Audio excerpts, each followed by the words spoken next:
Welcome back to Teach English Now. Let's have a brief discussion about what we learned from our discussion between Dorothy and the Scarecrow. First of all, this Scarecrow represents a learner who simply doesn't have a lot of knowledge about reading. You could say that this Scarecrow represents a reader who lacks reading skill. Now, there are many reasons that you might encounter a non-reader like this, and Dorothy basically discovered 5. Let's talk about each one in a bit more detail. Automatic recognition skills. One reason a person could be a non-reader is that the learner doesn't have automatic recognition skills. In other words, it is the actual letters and the accompanying sounds that are giving the reader problems. This reader simply doesn't know how to decode the letters and sounds to make words.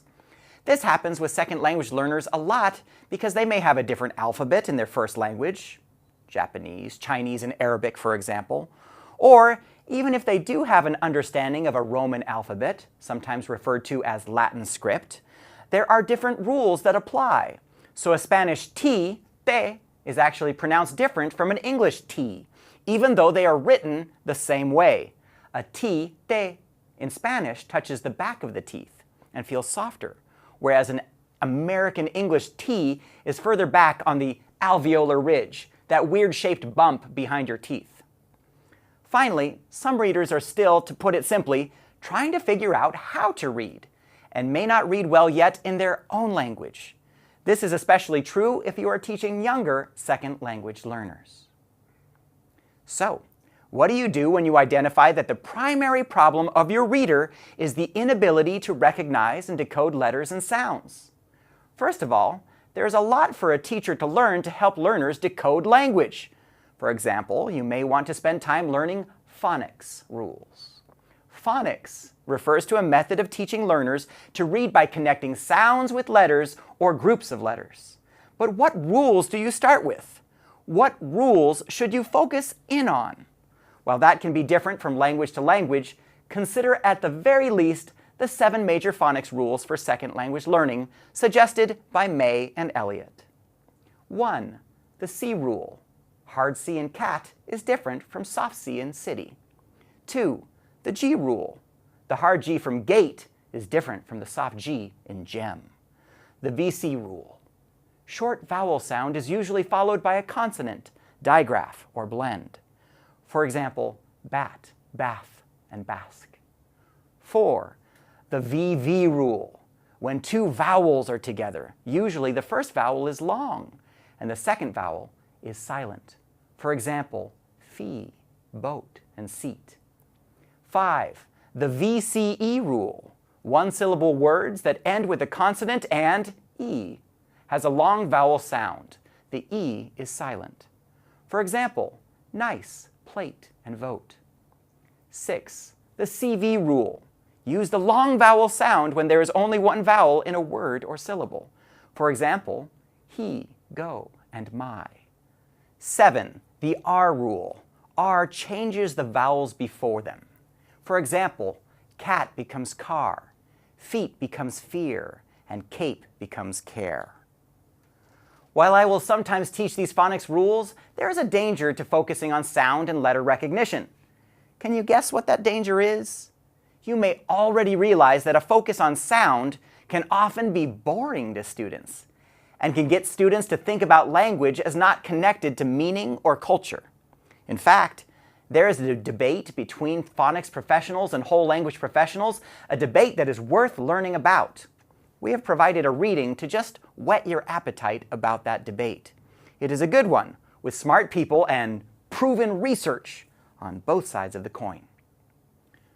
Vocabulary and structural knowledge. Another reason a person might be a non-reader is because they lack vocabulary and structural knowledge. For some researchers, teaching vocabulary may be more useful than teaching phonics. For many theorists, not being able to read is linked more directly to the fact that students don't yet know what words mean. In other words, if you want to teach someone how to read, teach them to identify vocabulary and simple sentence structure, nouns, verbs, adverbs, particles, and so forth. They also argue that with so many ways to make similar sounds in English, For some words, it is easier to learn the entire word rather than trying to decode the word using phonics. Reading teachers call these sight words. There are word lists that can help you to identify the top 100, 1,000, and 2,000 most common words, and that can give you an indication of what words to focus on.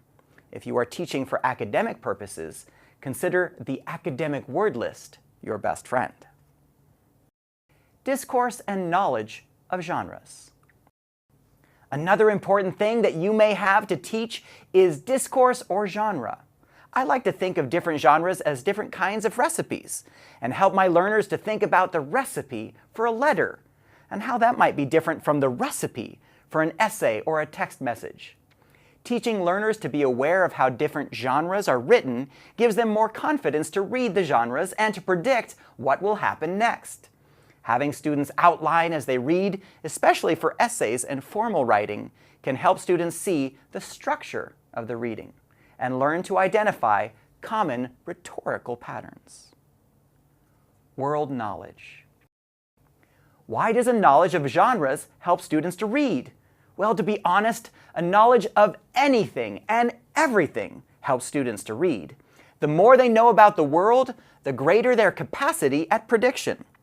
While there have been numerous studies on what makes good readers, almost all reading researchers agree that good readers are good at making predictions, and that good readers tend to have a greater ability to focus on meaning instead of sound. So what does that mean for teachers? Well, it means that at least at some point in time, you want to encourage all your readers to practice the skill of predicting. A fancy way to say this is that good readers use semantic cues to help them out. So, what is a semantic cue? And how does it help with prediction? A semantic cue is a clue that helps a reader follow the story. The clue has something to do with meaning and can often be derived from an understanding of the word's relationships to the outside world.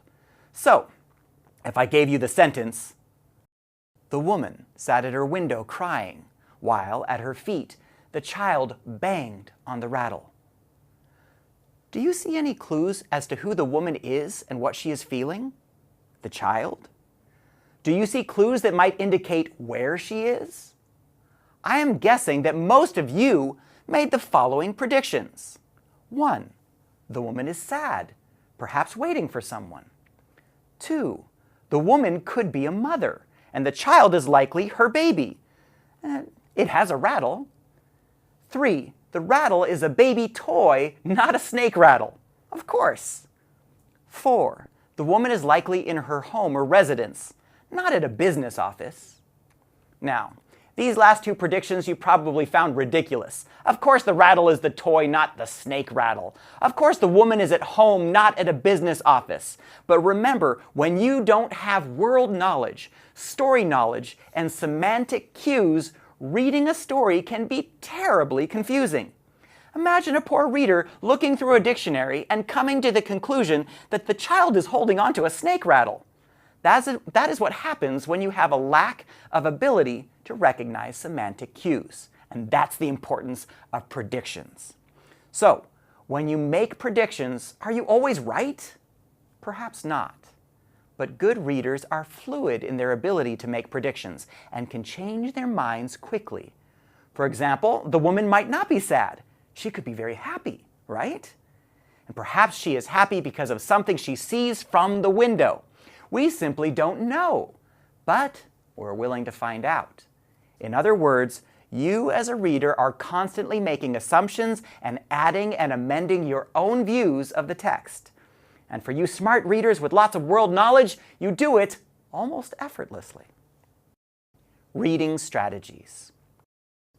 Finally, when you teach learners how to read, there are a number of strategies that you will want them to use to understand the text.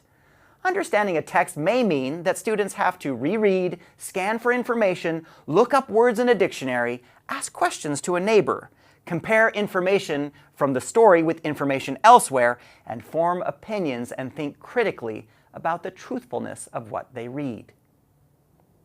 In the next module, we'll go over a number of strategies for reading more carefully and discuss two kinds of strategies, extensive and intensive reading strategies, in more detail. For now, just recognize that when you teach reading, you are very much like a debate moderator. If you will see reading more as a discussion, with learners and their views on one side of the room, and a reading with its views and ideas on another side of the room, you will see your role more quickly. You are giving a voice to the reading. You are giving a voice to your learners, and you are trying to see if, through both, a consensus of knowledge can be reached. Is it weird to think of a book or a reading as having a voice? And that students have their own voice and can accept or challenge what the book says? Well, weird or not, that perspective can help change the way you have class discussions and invite learners to read.